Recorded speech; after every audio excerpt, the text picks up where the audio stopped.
Which side are you on? Which side are you on? Cara, I'm so excited to talk about this because previously we were talking about AI and HR, kind of what practitioners are dealing with. But I think the other side of the coin is AI and employees. And to me, that really is something that's about labor rights. And I think most of the conversation for our listeners are interested in kind of knowledge workers in the West, but I think we'll talk both about those issues, but also talking about data laborers. So the labor rights that are deeper in the AI supply chain, and how I think that conversation is not happening in Australia in a way I would like. But to give folks an idea, this is from an ethics and a law perspective, we are in really uncharted territory. Absolutely. So in Australia, the government has basically not said that it'll regulate, despite the fact that 75% of Australians are pro more regulation. We have really low trust in AI as a society. I think some of the lowest in the Western world. But when you're... Definitely the lowest in the OECD. Yes. I'm curious, when you're speaking to organizations, what are the kind of labor rights issues that you're seeing are top of mind, either with employees or leaders? Yeah, I think that when we're talking about how workers embed AI, a lot of the conversation is about trust of the systems, how it's going to be used for IP, like worker IP, what that means if you are now surrendering your expertise over to a system that then is used for further profit for the organisation. Like, this is obviously a lot of conversations that are happening around unions, but then with leaders, there is also the element of, what does this mean for psychosocial safety? What does it mean for parasocial risk as part of this implementation? Because it's coming from two directions. There's people that are inside the organisation that can see these things happening on the ground, but then what does that mean at a systems level, and what risk does that open up the organisation to? It's interesting because, as I've said before, I think because I work in ethic AI, so it's on the tin. We're an ethical AI company. People who are engaging us are typically thinking about these things. So my use cases are very much aligned with probably people that have this front of mind, but definitely been a consideration in terms of how they are implementing to ensure there is dignity front and centre of that implementation. Now, that is not industry standard. And from what I can see from the wider system and what I see inside media reports, data points coming from and even just looking at being quite deeply immersed inside union conversations around AI, I think there's a growing distrust, a growing dissatisfaction with what's happening and how it's rolling out. I think that there is a really, for me, clear way to be able to embed AI ethically. It isn't like, there's obviously questions, and it's all about sitting in the grey and being able to navigate those, but it's investment. There is an investment that's required to be able to do this well, and some companies haven't been wanting to pay that cost, and therefore rolling it out with no consideration to not only the people inside their teams, but also the reputation of their brand ongoing, like what that means for them if they've now rolled it out and it's a poor spend inside their actual ecosystem. And something I'm seeing that I'm bringing up, and I would say I kind of have two groups of clients that I'm speaking to. There's the ones who understand that the trust building and the safety built in is not only like the ethical thing to do, which they care about because they're talking to me, but also that it actually is going to retain their people and their people's ability to be, as you say, the human at the helm over time, but also avoid what is now very known high levels of backlash against the implementation of this. And so I see those companies that are seeing and balancing that the ethic and responsibility approach is certainly moral, but it's also operational. I also see a set of organizations where the leadership and what they're concerned about is completely disconnected from what employees are dealing with. So as we said, federal regulation to protect workers, I'm not optimistic that we're going to have a considered kind of single policy approach. Australia has said beef up existing laws to solve these issues. Now, New South Wales, I think it was February, passed a law and is looking at kind of AI risk from a workplace health and safety perspective. I have some concerns about that approach, but I'm glad they're taking it, because what we're seeing in Australia is now people are starting to make workers' compensation claims for things like AI brain fry. And this is something that I think is an emerging issue in my practice when I'm speaking, where that push for productivity and efficiency, which we know I think is actually a terrible objective for AI adoption, I think it creates way more problems than it solves, is that things like individuals are now having to do high cognitive load work. So a really simple example of this, I think I was watching a YouTube video of someone who was talking about this, and they were saying, AI in customer service, that a year ago what was thought was like the AI can handle the easy cases. And on some level that makes sense, but then what's happening is the human is now dealing with all the hard cases and all the angry customers, and there is actually a capacity that humans have. And so the natural rhythm of that job, where you got some easy stuff and then you got hard stuff, was actually something that's underappreciated in terms of its ability for the person to perform the hard parts of the job. And I think that New South Wales has taken a good stab of it, and I think that legislation is truly world leading. But I think it starts to get at issues that also get to psychosocial risk, which is a different profile. But I see this really underexplored in executive teams. And even if it is on the agenda for a concern, they're not quite sure what to do about it. Yeah. So can you go a bit deeper into what does the New South Wales legislation kind of do differently to what the more federal legislation does? So basically, and this isn't psychosocial risk, it's workplace health and safety, but it basically suggests that like cognitive burnout and things like that actually constitute like harm to the worker. We might want to double check this to make sure I'm quoting it correctly. But so it basically makes it possible for someone to raise a safety concern about the way the AI is used. And this is really novel because we're generally talking about this being applied to knowledge work. So when we look at all of kind of the ethical philosophy about the ethics of automation, all of that work is really concentrated in the automation of physical labor. So considering factories and things like that. And when we get to digital spaces, the only really well-developed literature on this is actually on platform work in the gig economy. So the automation of that is actually about task assignment and kind of automated management.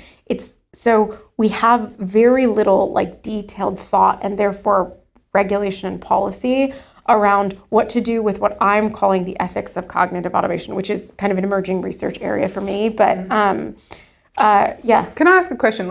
So for me, like in our practice, what we typically do when we're working with organizations to embed AI, we have a process that we are identifying opportunities for automation, AI, streamlining, create efficiency inside an organization. But what we're really purposeful about is then what is the vacuum of time? Like, what is that used for? Yes. And a lot of times people are just seeing it as additional resource to then extract more of the same thing, rather than aligning to the vision or goals of the people inside the organization. So I think that's something that we do that I actually really enjoy doing it because it brings people along that journey as well. So it's like, okay, cool, we've made a 20% or 18% reduction inside this, and I've done a few case studies inside this space where we've gone, okay, a reduction of around 20% of administration time. What does the organization, the strategy of the business strategy of the organization want to achieve with this extra time? Is it rewarded to the worker as time that they can develop or that they can increase their skill sets? What we did was, which I am very proud of, is at a allied health practice, we were looking at what to do with that time that was saved up on admin. We then spoke with the practice leads, and it was very much, okay, what we as an organisation really want to do in consultation with our staff is drive novel research and social media profile. So as part of that, the staff were empowered to make a decision about what would actually take their careers further as well. And so this is the problem I sort of said, you need to kind of invest some thinking into what this is going to be. And I'm not suggesting that you need a consultant, but it's more the fact of that people just don't know how to designate that time. They don't know where to place that time. Have you had any sort of experience inside that space? Yeah, so one thing, yes, and It's related to something that I talk about a lot in my work, which fires up a lot of people, which is I say productivity is not a legitimate goal. Yeah. And people get really mad about that. And I'm like, productivity is one of a suite of tactics that are appropriate depending on the use case. But when I'm doing, ethical implementation with clients, we talk about what's your objective. And, the simplest ones are, mission impact or value creation. And the reason that I want to set that as the objective is because it promotes critical thinking and strategic decisions from the leadership down to every end user of what should I do with time that I got back? And the answer often is not do more stuff. Yeah, exactly. It might be, but when people see do more stuff as an option among many, if you say productivity, the answer is build another slide deck. Yeah. And that slide deck may or may not actually drive business value or organizational impact. And so I'm curious for you, because I know you've talked about this with your clients, like, can you talk about a use case of like how this showed up and Yeah. So like, and this is, I think, a really interesting point because, and it's kind of an edge case because we're working with an allied health practitioner, the practice. And as we were going through the process of identifying opportunities for AI, for automation flows, one of the conversations, and what I think is a really interesting thought process about this use case was because it was health related, the relationship between practitioner and cost savings wasn't as direct as knowledge work, right? Because people actually have a connection with their patients. So it's not like you reduce time and therefore you create, you take one body out. People have existing relationships with their practitioners. So you're not going to create the efficiencies that way. But what was really interesting about this practice is that they really put forward a way that we could align with business strategy and mission to develop and implement an AI, what gets done with the time that's saved. So as part of that process, when we were talking to them, what was identified as areas, like strategic areas of the organization that they wanted to invest in was novel research and a social media presence. They're two things that they weren't doing. They have a consistent, client cohort, but they're like, one, we want to be able to drive and have conversations because they work inside stroke rehabilitation. And so when they were going through that, all their practitioners were very much interested in like, how do we actually drive forward research inside this area? So it's crafting a program that enables them to have time carved out in their day and goals related to that. And oftentimes it's a new capability that sits inside organizations and they need to learn how to do that and how to prioritize those things. That time saved could have easily, in any other practice or any other sort of role, either being reduced cost by removing a head. Sounds terrible, but that's what, removing headcount. Or let's push further to ensure wider bandwidth of each person, so they could take on, for example, an additional patient each day. But it takes a bit of a leap of faith to know that as you're going through this process, investing in the things that are going to strategically grow your business, not just money today, bum on a seat or foot traffic into a store or whatever it is. It's just how do you actually be more strategic to enable yourself to grow sustainably. And I think that is a world that more people need to get familiar with as part of this. It's the critical strategic thinking that happens as part of a business's growth. Totally. And what you're talking about is something I would call like democratizing AI adoption or kind of participatory governance approaches, which I think, one, are very much my bread and butter, but also I think solve multiple needs at once. I do not think that like individual workers' rights and, business performance always move together. I think sometimes there are trade-offs. But in this, I actually genuinely see these win-win opportunities where when you are taking critical feedback and sort of taking backlash as a piece of legitimate feedback, as opposed to saying, oh, well, they're just anti-technology. And I'm seeing that a lot where leaders are like, we need to adopt for efficiency. And in their head, they're optimizing for a cut P&L. Yeah. There's so many potential problems with that versus, to your point, taking the leap of faith that actually we're going to do a more participatory approach. We're going to trust our employees to use time in ways that are generative towards the business by giving them some guardrails and and direction, but trusting their expertise about what in their world would drive towards that outcome. What I see with organizations that are taking that approach is, one, they're actually more likely to realize the efficiencies, but also the individuals in that organization have higher trust, they're producing better output. And anyone, as we talked about in the episode, that knows HR knows that like someone who's scared, it cannot perform at their highest level. Basic neuroscience is if your amygdala is highly activated, your prefrontal cortex is not online. And so if you want the highest performance, most innovation, most output, most whatever out of your people, making them feel safe and trusted and secure is actually a non-negotiable part of running an organization full of humans. And I think it's really important because so much, to your point, of this dialogue is about reducing heads. And we see these, like Block laying off 40% of their people, and at Atlassian having, layoffs that are feeding AI. Those are design choices at a business community level that we can reject. So I want to talk about, in China, people often don't know that from an AI safety and kind of responsibility perspective, China is one of the few countries in the world that operates on a rights-based framework as opposed to a risk-based framework like a lot of Western countries. But China recently put in a law that basically said companies cannot efficiency away their headcount. Yeah. So they as a society decided that that was not an acceptable choice. It was a constraint put on businesses to direct them to use AI efficiencies in other ways, which may incentivize reskilling. It may, the most interesting clients I'm working with, we're talking about role redesign. And that's something that employees are being consulted on and involved in.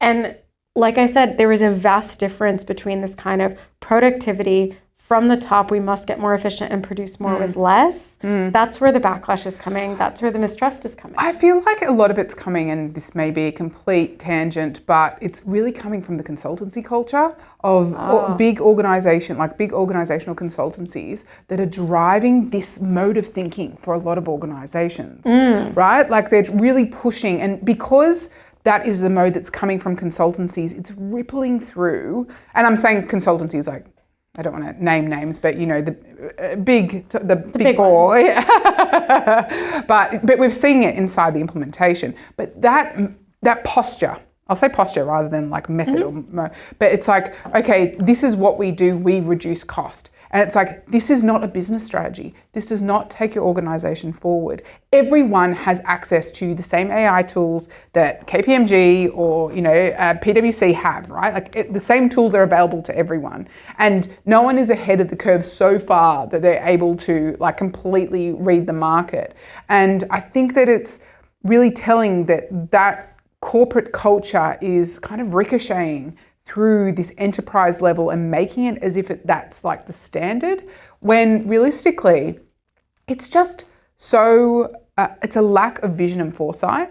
And I totally get, I've worked in C-suite roles before. I know what it's like when you feel that pressure, but it's the pushback to be like, what does this look like? Not in the next quarter, but what does it look like in 12 months' time? In 5 years' time? Because if everyone is going down the same path of cutting roles, not only does it just completely wipe out the market as to who your potential client base is or who your customers are, but then also, what does that actually mean for the social fabric or the nature of how work and dignity of humans are interacting with each other? Totally. And so there's a preprint paper on Archive that we'll put in the show notes called the AI layoff trap. So I believe the researchers out of MIT, don't quote me on that, but they actually showed it's basically a tragedy of the commons game theory problem where, again, like AI uses a relatively undifferentiated like business strategy in that if everybody adopts it, but what happens is if everybody kind of engages in AI-fueled layoffs because of efficiencies,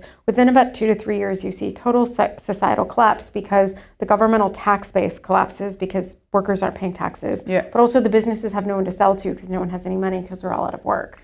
So, and I said this at Agile Australia last month when I gave a talk called Your Brain on AI, which is the ethics of cognitive automation.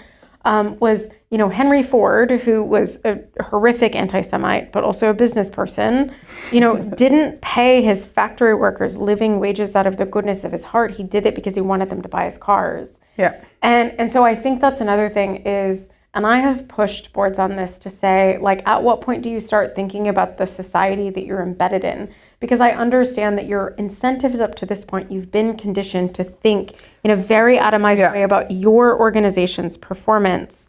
But you are going to drive your organization off a cliff if that is where your blinders are sitting. Yeah. And it also, and obviously I'm much more human. I'm like, it's bad for humans, don't do it. Yeah. But I'm fine to talk in language of whatever's going to influence someone. You said unions, and I want to circle back to the NSW legislation, because one of the things companies hate is it's trying to give unions the right to inspect AI tools that are implemented. And there is potential talk about like employee worker kind of oversight of AI adoption, which is not a totally novel concept. So in Germany, in order to implement AI within the context of the workforce, you actually have to confer with workers' councils. Yeah. So I, for example, with a multinational client, they were doing kind of an AI pilot. And when I was doing an impact assessment, I was like, do not run the pilot in Germany. And they were like, why? And I was like, this is a really interesting idea. I think it's totally grounded in the right principles. But even to do a pilot, you have this very complicated consultation process, and you haven't actually decided if this is a good idea. Like, you're just testing to see how your workforce responds to this kind of agentic capability.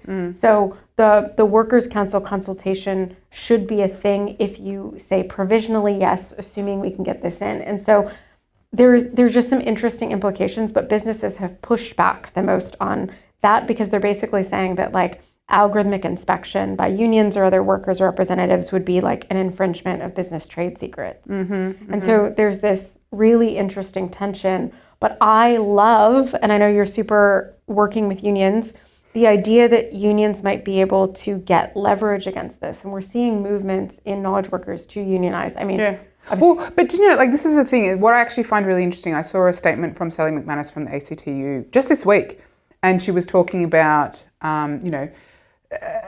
it shows actually the power dynamics inside, and obviously ACTU is trade unions, but backing data sovereignty inside Australia and making sure that like we capture the AI wave as part of that process. But how do we get more workers involved inside that process? 100%, bravo, exactly what I want. Exactly 100% what I want a trade union representative to be saying. However, I have worked 20 years inside knowledge work. I didn't even know that there was a professionals union. I did not know there was a professionals union, and it's only because of my work with the unions that I've now become aware. And like I was actually talking to someone from the unions about this. I was like, I am flabbergasted that this it's called the professionals union. Just so if anyone wants to join the professionals union, IT workers, consultants, anything inside that space, there is actually a union for professionals. And I would it's really interesting because I don't think historically that there's been a unionization around this culture. And now's the time. Now's the time to actually become more engaged with this opportunity to shape the dynamics of how knowledge work is legislated inside Australia. Because up until this point, and I said, there's been, I think, I won't say preference, that's the wrong word, but like it's just a default into trade unions because they're the ones who've been heavily unionized.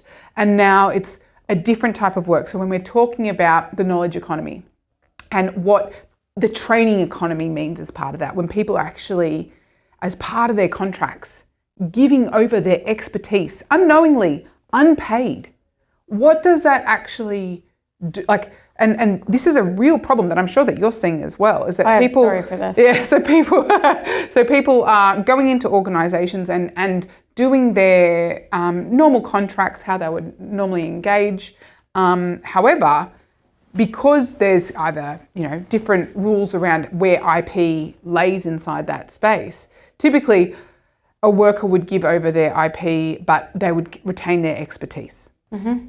The issue is now is that because it's able to be captured by AI, you are giving over your expertise and then essentially it's being sucked up into the system. So people haven't actually kind of grasped onto the impact that has. And I keep on like shouting from rooftops, and when I've had conversations with MPs or anyone inside the space, it's been a real kind of, the conversation's still probably like 18 months ago when people are having conversations about AI. It's like, no, we need to figure out really quickly how we attribute knowledge and change how work works, because how people engage or own their IP, and they need to be empowered to cost that out as part of their engagements, because it may mean maybe taking less now but having a longer engagement, because that knowledge is now being used in perpetuity. Totally. So a couple of stories, and I'm going to get a little technical, but I think for folks listening, it's actually important to understand the mechanics of this. So I was speaking to a really well-known kind of Australian tech GC, and we were talking about kind of IP rights and this, and you know, she was saying like, yeah, this is the law. The current law is insufficient to deal with the problems that we're seeing. And I want to talk about my actual employment contract because I think it's helpful. So standard clauses, in some level, basically an employment contract licenses your expertise for the production of IP for the good of the organization. That's kind of classically how it's done. Just because of, I don't know, my life, I have slightly uncommon IP clauses for my last 2 employment contracts. So my current contract with, you know, the Ethics Center, the way we negotiated it is any IP that I produce for the center is theirs. But anything else that I produce, I own. So if it is not made with the specific purpose of being for the center, I retain the right to my IP. Now in tech, that's pretty common for developers to be able to do that. Now you need to do your own IP on your own machine and systems and et cetera. But for software developers, that's quite normal. But other knowledge workers, this is really greenfield territory. So I use software developers as my model when I did this. But what is changing now, to your point, is that there are examples where if your expertise is encoded in an AI or agentic system, they can now use your expertise far after their license expires. And when I say license expires, in that, I mean you don't work there anymore. Yeah. And I have been worried about this on a theoretical perspective, but just recently I was chatting to a client and we were kind of reaching the end of the project. And I was sort of leaving notes about, you know, how you should maintain things. You can call me if you need advice, but, you know, it's kind of the close of what we agreed to do work on. And my kind of point of contact was like, you know, please make sure that your notes are machine readable. And again, I'm the AI expert here. So like, I was like, they're all machine readable. But what I was clear they were trying to get at was that they wanted to be able to use an agent to scan the things that I had produced to basically get something similar to my quality of expertise out of my docs. And I said, yep, no problem, it'll be readable, which is true. And I'm leaving a high quality set of handovers, so it's very clear what happened, who to talk to, you know, like doing my duty of care as a consultant to make sure that they can operate what's been delivered. But I very specifically have started to think, and I'm starting to build my own framework for what types of things are, like what is my set of standards for my handover and leave behind, end of project wrap-up notes, versus what is the level of depth I will not provide documentation for, because to me, so much of what I do is extrapolating outside of sample. Like I help people solve novel problems and bring together schools of thought that are not brought together. So AI can't really do what I do because I do stuff outside the training data. But like I am struggling right now to say, well, I'm not going to leave my decision-making frameworks. I can get them out of my head and onto paper, but I'm not going to give that to you. Or you can pay me a licensing fee for an agent that would help you do that. Exactly. And so I'm just sharing, like, I don't have a solution for this, but it's interesting that it's actually starting to come up in discussions. And let me be clear, the person who asked was not trying to act unethically. Like, they're a great, like, good relationship, no criticism.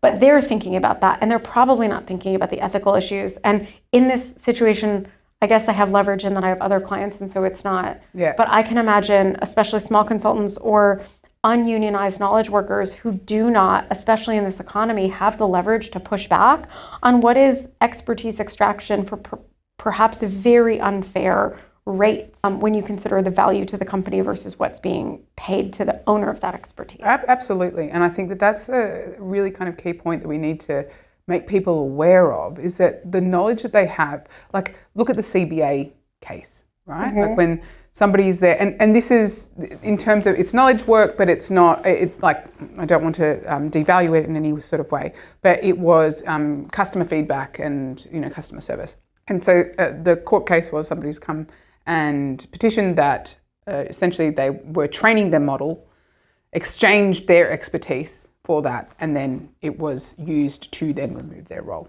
case still pending, nothing Yeah. nothing out, and so we don't know a lot about it. But it's more the fact of this is happening. We are seeing people in-house these roles. I say in-house, make it an agentic workflow that these decisions are getting made, and it has this ripple effect on the wider system as part of that. And I'm just really struggling to kind of articulate why leaders, or understand why leaders aren't seeing this as a problem. like so many leaders I speak to, as I said, I have the cohort that I speak to do care.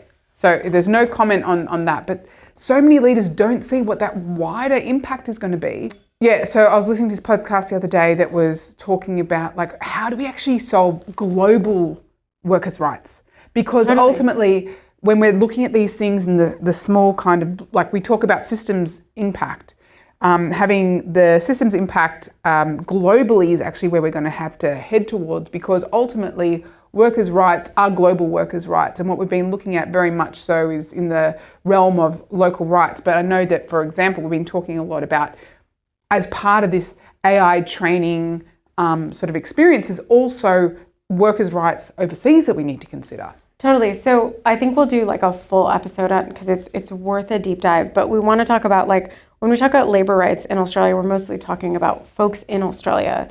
But there are horrifically exploited workers, primarily in the global south. So some of the biggest hotspots for this are India, Kenya, Venezuela, who are specifically targeted by training companies because of the political instability and economic vulnerability of these individuals, who will work for horrific wages. I think there's lots of estimates, but the global estimate I saw is people are working for less than $5 a day, in some cases, very much below livable human wages. But then also being exposed to traumatic content. Incredibly horrific. Because it's things. the edge cases, right? It's showing the most extreme of instances to train the data. Yeah, and so if folks are interested, the Data Workers Inquiry is sponsored by the Distributed AI Research and do that, but kind of autoethnography research about what it's like to be a data worker, if folks want to go deep.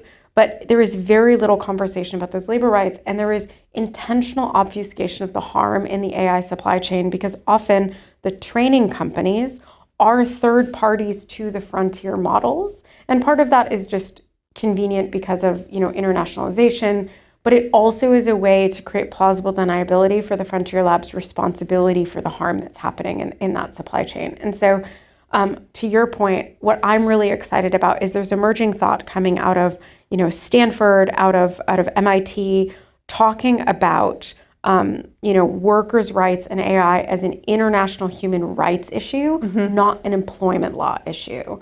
And I think that's really important, that the framing has to be that. There's folks in Australia who are thinking about it from this perspective. I think the Human Rights Commission is starting to think about it. But again, I wanted to touch on that. I think we should have a full conversation about kind of data labor rights.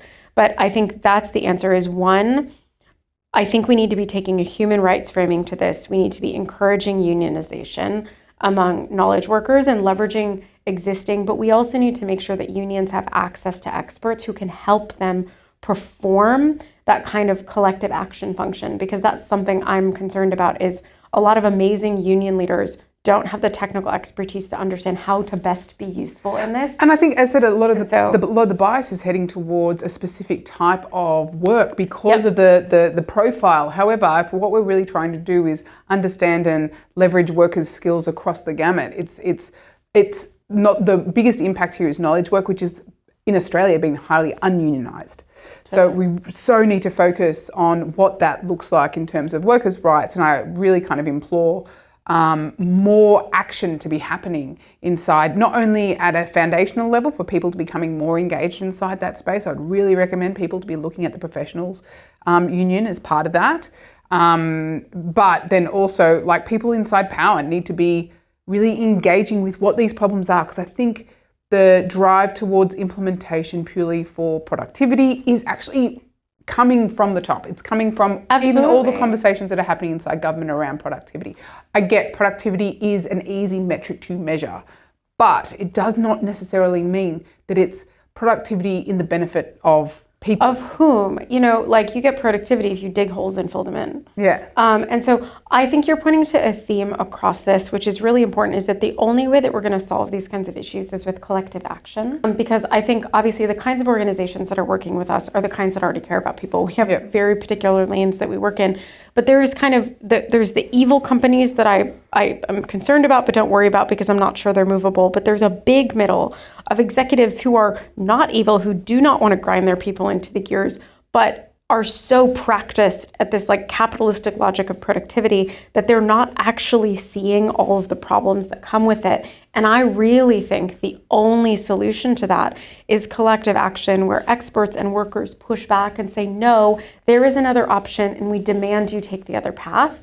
And no single person is going to do that. So I think it goes back to, you know, in us, we have a very participatory approach to this transition of saying, what's my role in this? What power do I have? And how do I make sure that the way I'm exercising that power is additive to the people around me? And hopefully I would encourage Australians who are using AI, myself included, to not just think about the workers around you at the end users of these systems, but also what do you owe the people who are further back in the labor supply chain that are making it possible for you to do whatever you are doing with these technologies. So having a much broader aperture of what collective action means. And I think it's a really interesting point because and I remember having a conversation with somebody online, and at the very beginning I was like, you know, when, and I say at the very beginning, meaning like as this kind of AI revolution was happening, I was like, what does this actually mean for workers? And kind of having this thing, and they're like, well, you didn't care when it was happening to blue collar workers.